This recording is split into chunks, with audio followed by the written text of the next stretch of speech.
Here's my question for each of you that's willing to comment. I think you heard Senator Murkowski and I both talking about the importance of working in a bipartisan way. That's what it's going to take in order to get anything done.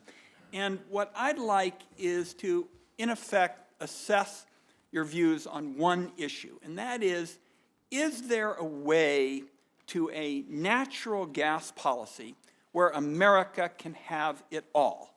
Economic growth, lower emissions, cheaper power, and reduced trade deficits certainly are what comes to mind.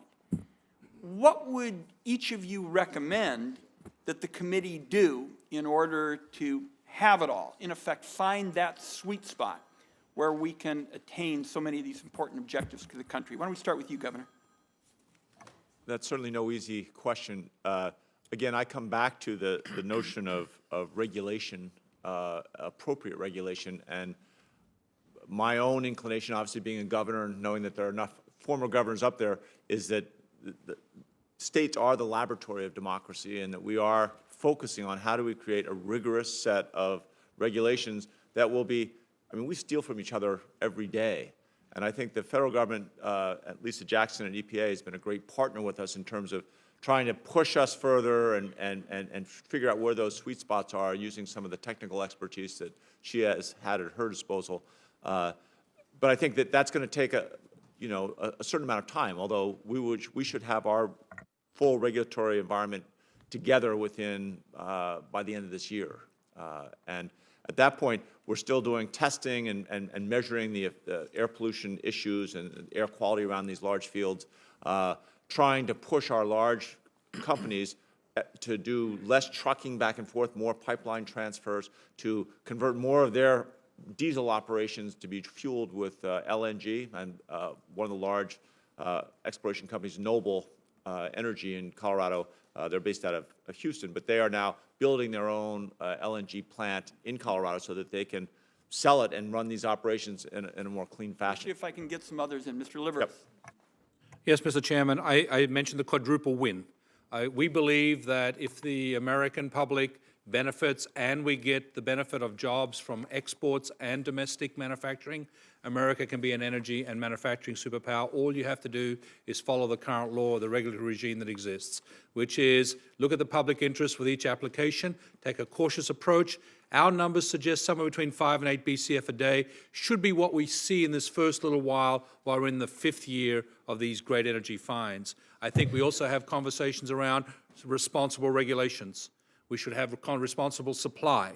Responsible supply and making sure demand and supply don't get out of check like they did 10 years ago. We should not let the market, call it the speculators, call it Wall Street, call it the financial world, set the price domestically. Because as we all have seen, with commodities like oil, that price is set in the main by financial markets as much as real supply and demand.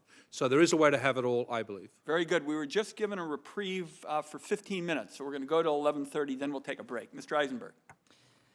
Thank you. I think this committee is taking a very thoughtful approach to the issue. I know this is not the first time this committee's had a hearing on the issue of LNG exports. I mean, you did this 14 months ago. You're taking a very thoughtful and cautious approach to trying to understand all of the challenges. If I could focus on one thing, it really would be permitting. In my written testimony, and I'll walk through it a little bit again, I talk about some of the hoops that you really have to jump through to actually get an LNG export facility up and running. So not only, the DOE license is not the final hoop that they have to jump through here. They have to engage in very, very broad environmental review of their project, led by FERC. Compliance with NEPA requires the developer acquire the land and begin design and engineering plans. That takes about 2 years. Then NEPA requires the input of up to about 20 federal and state agencies, including the Army Corps for dredge and fill permits, which we know can be very controversial, a waterway suitability assessment from the U.S. Coast Guard, air permits from state and EPA agencies, and then the usual state and local construction permits. If they can somehow get through that and get a final EIS, then you can be sued for 6 years. If you can somehow get through that, then you have to get the long-term financing in place and get the contracts in place. Then when you get the contracts in place, then you have to go find $10 billion to build the facility. This is not an easy process. I really recommend to take on some real legislation to try to make the permitting process work faster. Let's do this, Ms. Beinecke, and for each of you, understand the trade-offs, because if we all just go back to our position, then it's going to be hard to find the sweet spot. Ms. Beinecke. Senator, I think that one of the key issues is how you gain public confidence. And I think having minimal federal standards and public disclosure of chemicals, right now they're in the 30 states in which fracking is occurring. There's only chemical disclosure in 14, and those states vary considerably. So in order for natural gas to provide the benefit that my colleagues on this panel have identified, you have to figure out how are you going to assure the public that their health and that their well-being is protected, and there need to be minimum federal standards that provide that, and they don't exist now. Very good. Dr. Medlock. Yes. Well, I actually second what Ms. Meinecke just said with regard to federal standards. The one place I think the federal government could actually have a very active role is in promoting transparency. I think that's something that is lacking, with the exception of a few states, where certain states have actually taken initiatives to make sure that transparency regulations are put in place. The other thing, and I'll kind of shift gears a little bit here, but I think that could really help benefit an all-of-the-above kind of outcome, is to allow markets to do what they do, what they've always done. They've actually resulted, as I mentioned in my testimony, in a very efficient natural gas market in this country, and it's hard to imagine anything that would be adopted that would disrupt that. But one thing that we need in this country that would really benefit not only the medium term but even the long term is the ability to store electricity.